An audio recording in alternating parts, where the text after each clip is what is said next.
GSL 선수들의 강세가 Alright guys, welcome back right now to the stream of the WCS Korean preliminaries.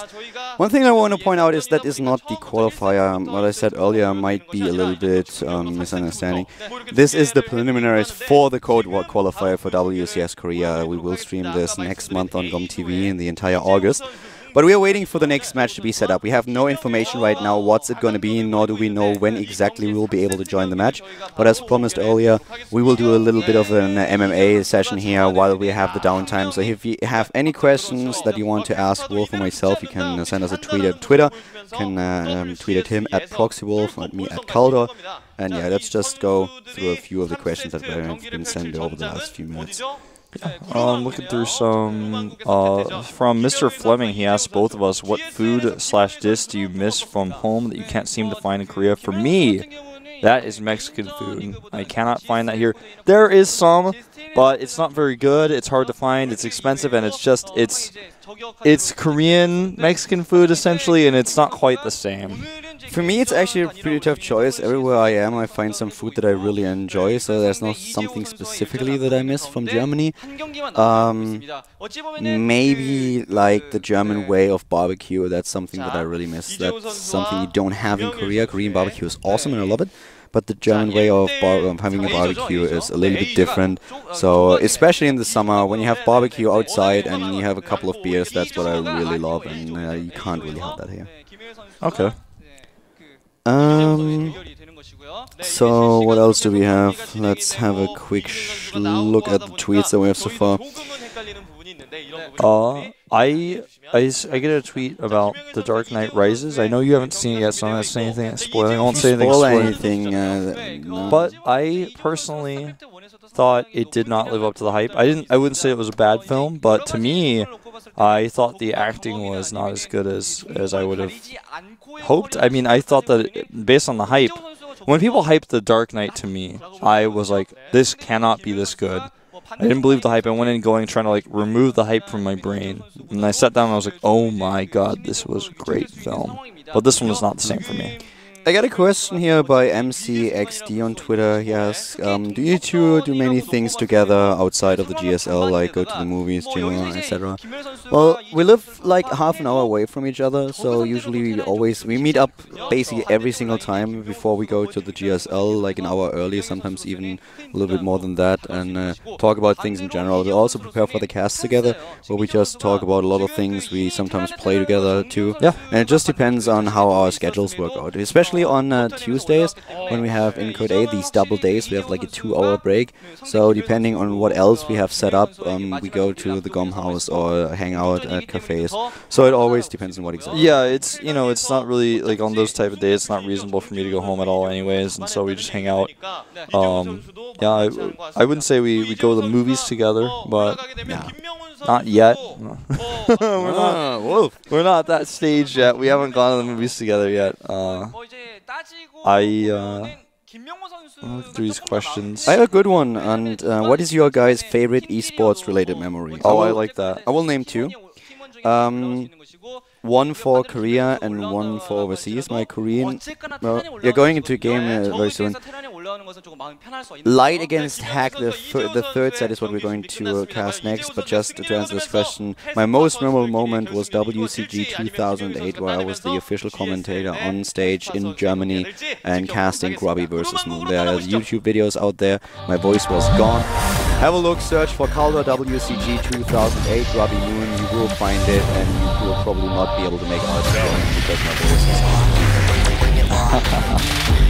I'll tell you mine after we introduce these players. Yes. To the top right, we have the Terran player in the red, and without the overlays, we are of course helpless here as we don't have an observer in game. Okay, it's Woongjin Stars is light, yeah. It's light. He was able to take down Jakchi with 2-1, and now he is up against the StarTale player. Starting to the bottom left of the map, in the blue, we have one and only, call himself after a nuclear missile, it is StarTale Hack. Now, I will answer my favorite esports memory. My number one is definitely when I was at home. It was during the GSL finals of Open Season number 2. and it was Marine King versus Nestea, at the time known as Boxer. He called himself this. And I remember it was Game 7, and it was close positions Metalopolis. Game number 7, it was all down to that, and he went for the 2-racks SCV pull, and he botched his micro and lost. And it was so exciting to me because it was like the perfect storm of, you know, people were saying, well, this build is too strong. They were at close position on Metalopolis. I don't know if you guys remember, that's like the closest rush distance there ever has been, ever.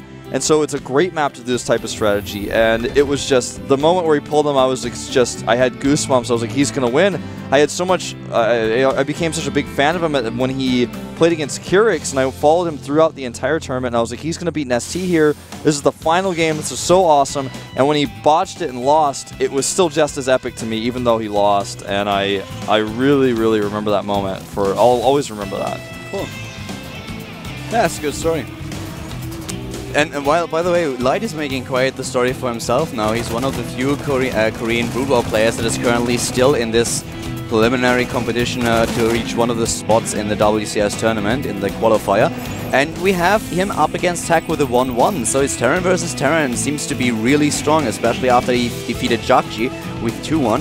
So let's see how this is going to work out here. We are in Cloud Kingdom, and we have double gas now for Hack. He builds an expansion. He's going for the one barracks into expansion. And to the bottom left, we have an earlier gas. Yeah, we do indeed have that. I'm trying to remember, I think Light was, I'm trying to remember this specific game. When I think of Light, if I'm not mistaken, I believe he was a player who did a BBS against Jangbi, and it was this crazy micro game where he had like one Dragoon, he made a shield battery, tried to defend his base with crazy micro, ended up coming back. But I remember, whenever I think of Light, I think back to that game specifically, usually. Light has always been a good player, kind of one of the staple players for Woongjin, and looks like he's pretty good. Already been able to tie up a series against Hack here, and not only that, but take out Jakji. That's pretty impressive. Do you know, by the way, this might also a question that you guys are able to answer and tweet to us. Do you know of any Brood War players who switched races transitioning? You know, right now, no. I heard some people. I've heard some people thinking about switching and then switch back. I can't think of anyone who switched and stayed right now. I mean, I can't even remember any of the ones who switched back off the top of my head right now. If you guys know of someone, let us know. That's something that would really interest me. If a Brood War player actually decided to switch races with StarCraft 2, you know, maybe he has been a good player in his race in Brood War, but he wanted to play a different one. Never decided to do it because it was just too tough to pull it off. And with the transition now to StarCraft 2, he finally has the chance. Yeah, that would be good to know.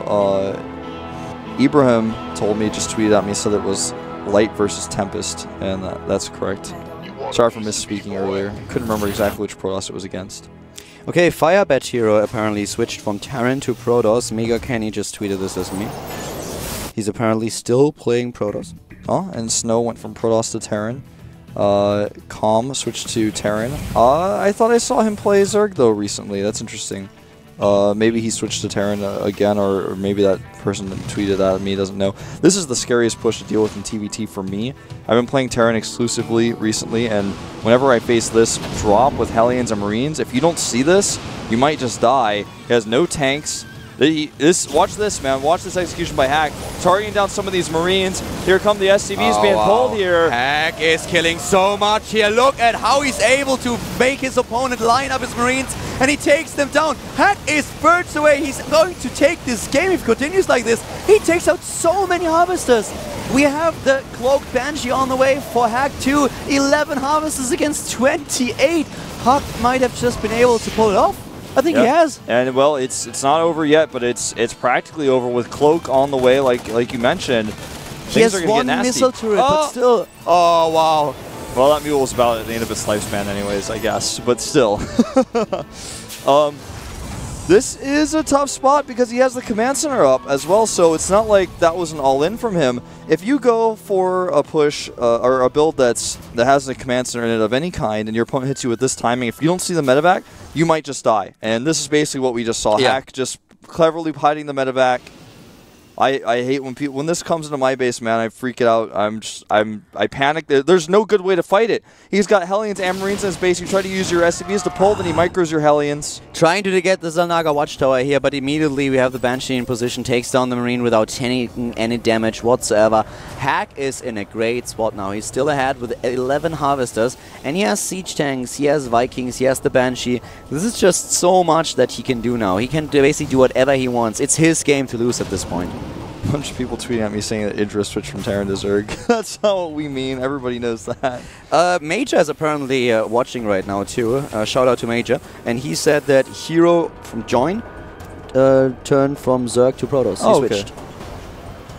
He will have to change his ID. Yeah, I'm about to say we're going to 2... Sorry, buddy, but we already have a StarCraft 2 Hero. See how this goes. By the way, both players getting the Cloak. Except the Hack canceled his, so he will not have Cloak. He's getting Combat Shields and Stem, however, whereas Light is getting his Cloak a little bit late, and as you can see, the eBay is just now being started. Does not have scans. That's something that Legend just highlighted to us, but the thing is, he's been spotted. He's already taken some damage. He's going to have to use that Cloak as soon as it's ready, but it's not ready yet. It's ready now, but what exactly can he do with this? There's the scan immediately. He doesn't even get any scouting information out of this. And now he's going to save scans to kill the second Banshee as well, and the turrets are starting to finish here. This is not good. He's ahead in supply, referring to Hack, of course. He's already got these upgrades going to Stem, the combat shields. This Banshee, will it be spotted? Yep, certainly was. He's going to be very careful with how he scans this, if he even scans it at all. Banshee in the main base right now. The Vikings in pursuit, though. Where's the scan? He needs to pull up. There it is. And this Banshee is going to die. Gets a few kills, not too many. Not worth it, though. Yeah, Light is definitely in a tough spot. He was able to win against Jarkji, and a lot of people got very excited about it on Twitter. It was a big topic, also in the live thread on Team Liquid and on GOM TV. Now he's up against Hack, and things are not looking good.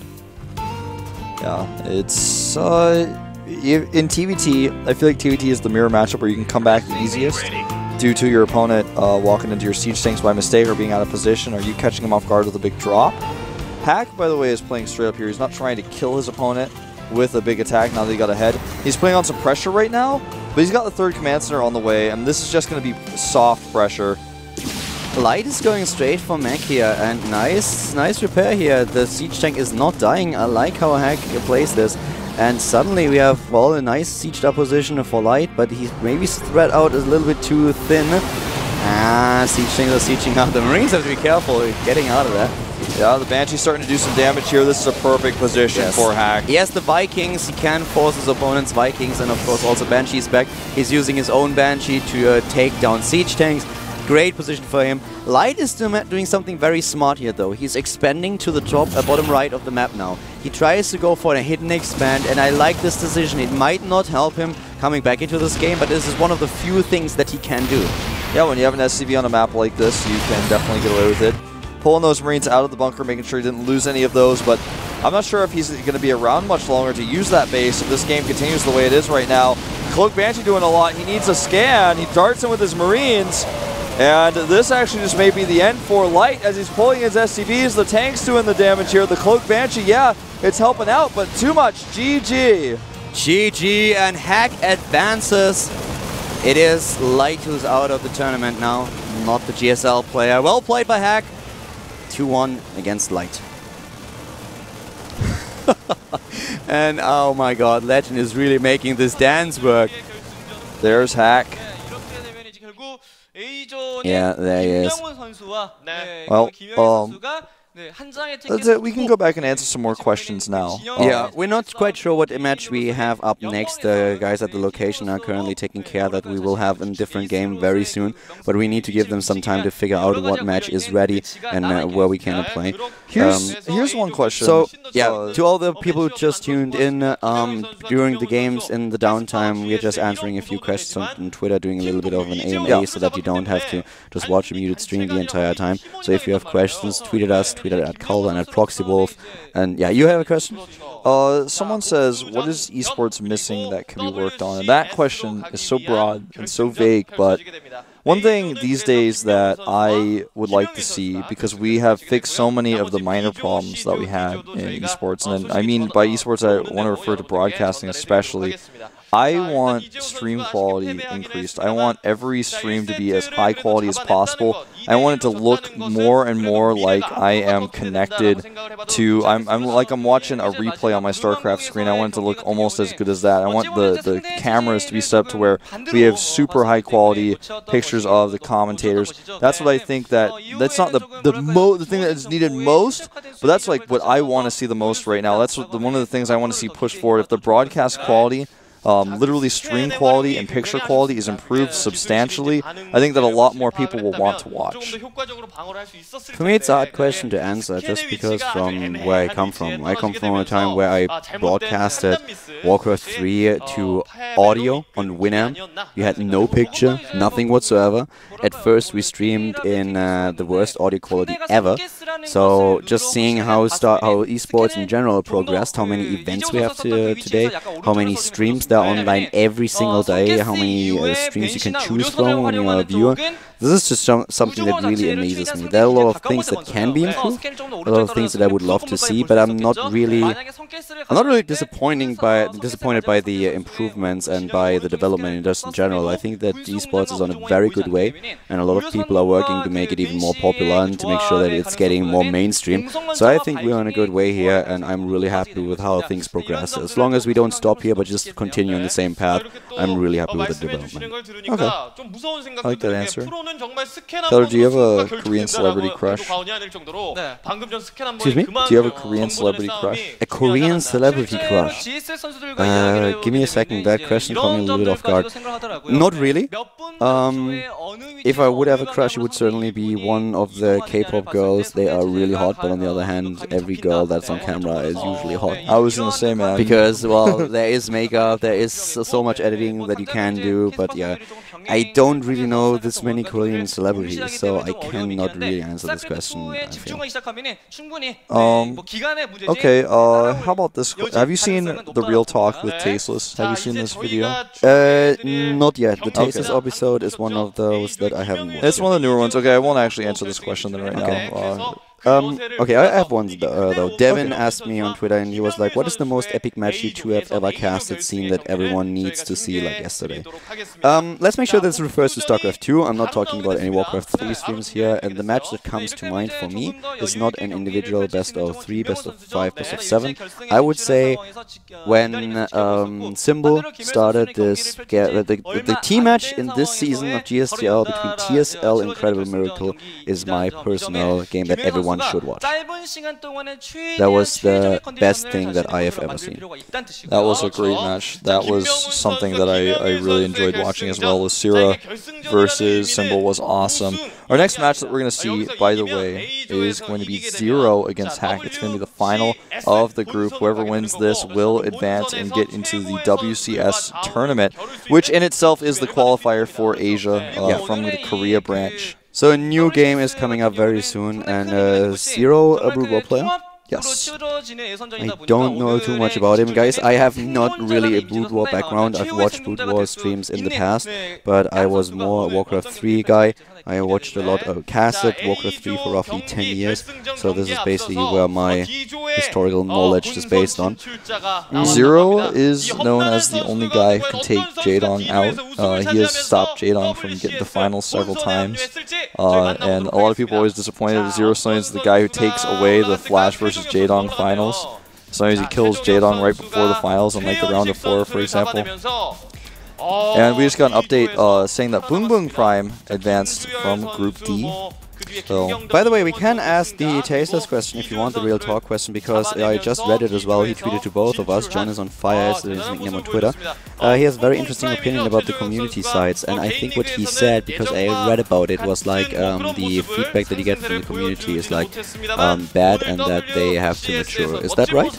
Yeah, that's just basically. Well, he says he doesn't read the sites because he thinks that it's basically not worth his time to read, and he doesn't take their feedback at all, and he says a lot more complicated things, but yeah, you got the gist of it. Okay, I agree to a certain extent. What I do, for example, is I will read through all the feedback. I will always search for my nickname on Team Liquid to see what people say about casts.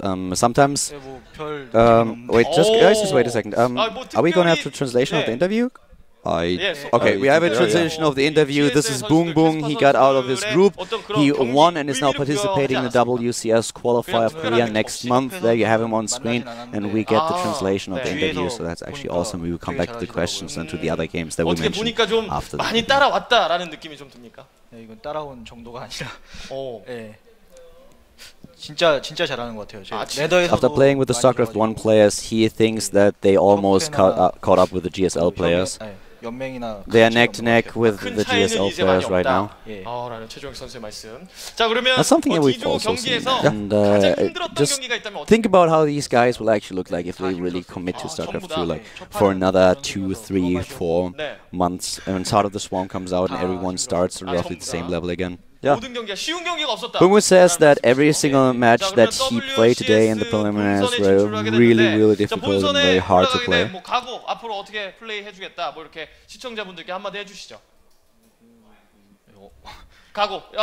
Okay, he's asking me for his goals in the WCS Nationals. Well, I would say he wants to win them. 네, 선수는 뭐 말로 하는 게 아니라 경기력으로 보여주면 되는 거 아니겠습니까? 네, 멋진 경기력으로 본선에서 he really wants to be there to represent Korea. What a surprise! I would never have guessed this. I thought he was going to answer this. Yeah, of course he's trying his best, and of course he wants the player to represent Korea, and it's going to be a great tournament. It's coming up next month, guys. It's going to be insane. The entire time in August, we will stream the WCS qualifier in Korea. Boong Boong doesn't really have a goal. He wants just to play his best in every single match, and he takes it one game at a time. Yeah, no expectations for himself. Definitely an attitude that I like and that I can respect. 분위기 어땠습니까? 좀 뭐 GSL 예선하고는 좀 다른 분위기였을 것 같은데. 아니요, 뭐 별 차이 없는데. 별 차이 없으셨고요. 좋습니다. 자, 이렇게 선수들은 뭐 그렇게 큰 의미를 부여하지 않는 듯한 또 모습을 보여줬네요. 자, 그러면 최종혁 선수 WCS에 나가게 돼서 the question is, how are your teammates handling the WCS preliminaries so far? 뭐 세레모니 같은 거 한번 공약 한번 걸어주시면 안 됩니까?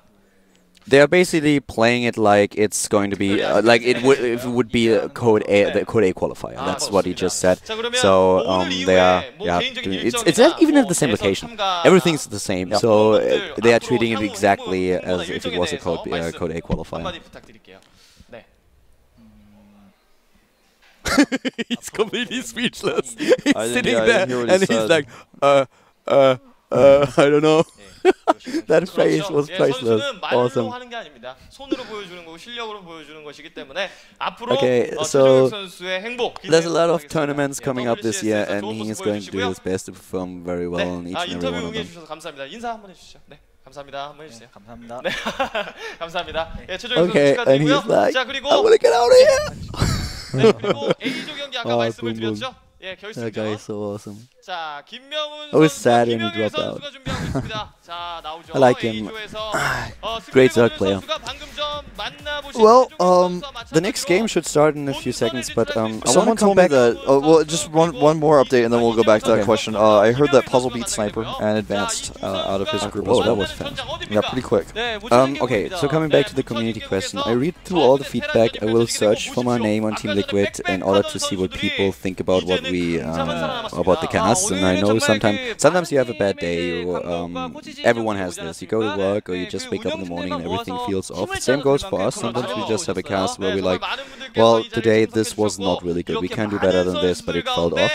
I read through the feedback, and also my feedback started on Team Liquid, and the problem is that you have to wade through so much bullshit to find like really good criticism, like criticism that you can change. Some people will just write you, I hate your voice, and you're like, well, and what do you exactly expect me to do right now? Going to smoke like 2 packs a day so that my voice changes? Or they will just hate on something that you can't really change, and quite often people won't even tell you what exactly they are basing this feedback on. I'm getting especially really annoyed when people, for example, just write feedback and you know that the thing they criticize is not even true because you don't do it. They sometimes even mix commentators up. How often did I hear them complain about something that I didn't even do, but my co-caster did? And I'm not referring to you, by the way. Just in general, it doesn't matter where you are. This happens to everybody. Yeah, the entire time. Or people will talk about a solo cast that I will talk about something that is clearly referring to a solo cast and not even to a GSL cast that I made. It's just like when you criticize someone and you really want him to change it, you have to first of all tell him what you're referring to, why you criticized it, and you should always base the critic on more